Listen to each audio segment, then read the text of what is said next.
విద్యుత్ సంస్కరణలు తెచ్చిన పార్టీ తెలుగుదేశం పార్టీ. ఇన్ఫ్రాస్ట్రక్చర్లో మీరు చూస్తే అనేక సంస్కరణలకు నాంది పలికాం. ఈరోజు సంపద వచ్చిందంటే ఆ సంపద రావడానికి ముందు చూపుతో పనిచేసిన పార్టీ తెలుగుదేశం పార్టీ అని చెప్పి నేను మీకు తెలియజేస్తున్నా. ఒక సంస్కరణ కాదు, విద్యా సంస్కరణ తీసుకొచ్చాం. నేను ఎప్పుడూ ఒకటే ప్రగాఢంగా భావిస్తాను. ప్రభుత్వం వల్ల, ప్రభుత్వ విధానాల వల్ల జీవితాలు మారతాయి. అదే ప్రభుత్వ విధానాల వల్ల, ప్రభుత్వ పనితనం వల్ల ప్రజల జీవితాలు నాశనం అవుతాయి. ఈ విషయం మీరు గుర్తుపెట్టుకోవాల్సిన అవసరం ఉంది. 25 సంవత్సరాల కంటే ముందు నేను హైదరాబాద్ ఏ విధంగా ఉండాలి, తెలుగు జాతికి ఏ విధంగా సంపద సృష్టించాలనో ఒక నగర నిర్మాణానికి ప్రారంభిస్తే ఈరోజు గర్వంగా చెప్పగలుగుతున్నా. ఆ రోజు మనం తెలుగుదేశం పార్టీ ప్రారంభించిన పనుల వల్ల తెలంగాణ రాష్ట్రం నెంబర్ 1 స్టేట్గా ఎక్కువ తలసరి ఆదాయం వచ్చే రాష్ట్రంగా తయారైందంటే అది తెలుగుదేశం పార్టీ కాంట్రిబ్యూషన్. అది ఈరోజు ఇంకొక మాట కూడా చెప్తున్నా మీ అందరికీ. ఈరోజు 25 సంవత్సరాల కంటే ముందు నేను ఐటీ మాట్లాడా, హైటెక్ సిటీ కట్టా, ప్రజల్లో చైతన్యం తీసుకొచ్చా. అప్పుడు నన్ను నమ్మలేదు. కానీ ఈరోజు మీరు చూస్తే మీ ఊర్లో ఎంతమంది ప్రపంచంలో వేరే దేశాల్లో ఉన్నారో చూస్తే దానికి దోహదం చేసిన పార్టీ తెలుగుదేశం పార్టీ.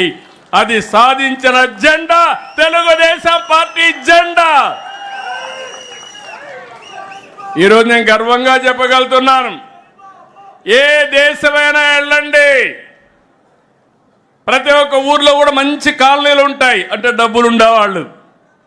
అలాంటి పాష్ కాలనీకి వెళ్ళి మీరు తెలుగులో మాట్లాడండి, ఇమ్మీడియట్గా మీటింగ్ కావాల్సిన వ్యక్తులు మొత్తం వచ్చే పరిస్థితి ఉంటుందంటే అది తెలుగుదేశం పార్టీ సాధించిన విజయం. దీనికంటే గర్వకారణం ఏం కావాలని మిమ్మల్ని అడుగుతున్నా.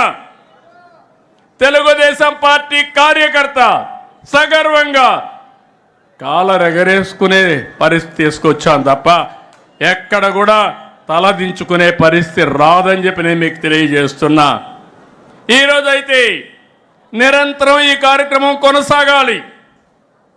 ఎవరైతే ఆలోచించడం ఆపేస్తారో, లేకపోతే తెలుసుకోవడం ఆపేస్తారో వాళ్ళు అక్కడి నుంచి పతనం అవుతూ ఉంటారు, వ్యక్తులు కానీ వ్యవస్థలు కానీ. మొన్న ఎన్నికలు వచ్చాయి, 2024 ఎన్నికలు ఒక చరిత్రను సృష్టించిన ఎన్నికలు ఇవి.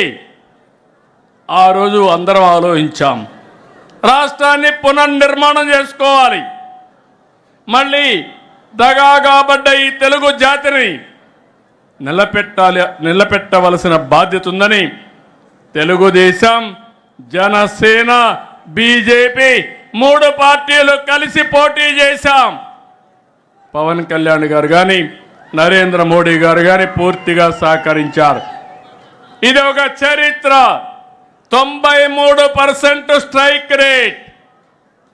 ఈరోజు నేను చెప్తున్నా, మన మీద చాలా ఆశలు పెట్టుకున్నారు. కార్యకర్తల్లో యాస్పిరేషన్లు ఉన్నాయి. ఇప్పుడు నేను వస్తే కాగితాలు ఇస్తూనే ఉన్నారు.